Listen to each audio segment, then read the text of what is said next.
Aloha! I'm doing a kitchen update on all the things we've got. Starting off with those cacao beans that are fermenting for the process of roasting chocolate beans and, well, roasting the cacao beans and making them into chocolate. We're gonna have to wait a few more days until we can tend to the cacao beans. Now let's take a look at some beautiful avocados that were given to us by our neighbors. All right, I'm going to make sure that these avocados don't become wasted. So by drinking tequila,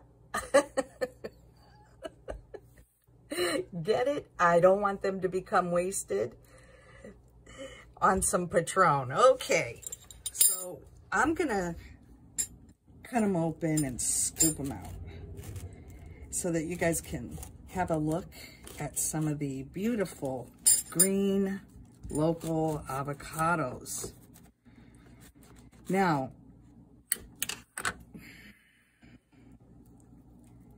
keeping the seed inside your mixture is a smart thing to do. Like the citrus that we received from some neighbors, people up the street, and from our yard, we got a box full of avocados. Now these are the winter avocados. They're quite a bit bigger than ones that are sold in the store that we are currently not selling because of Mexico. Perhaps that's still true, maybe it's not. These, although they are purple or look ripe, they're not quite soft enough yet. And what you want to do is always make sure that you keep this part, okay, the stem part, attached to it through the ripening period. Otherwise, bugs will and can get in through this hole right here, unless you've already brought it into your house and you're just waiting to put it in the fridge. Okay, these are 3 ripe avocados that I'm keeping in the refrigerator.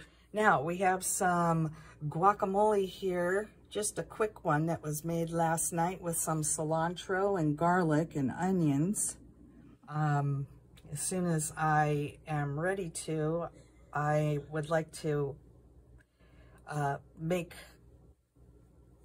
some more avocado dip and use up those tomatoes. Be sure to catch a wave and ride back into the snack shack and coolers so that you can see if we made chocolate from the cacao beans and also some other uses for these beautiful avocados. Until then, aloha.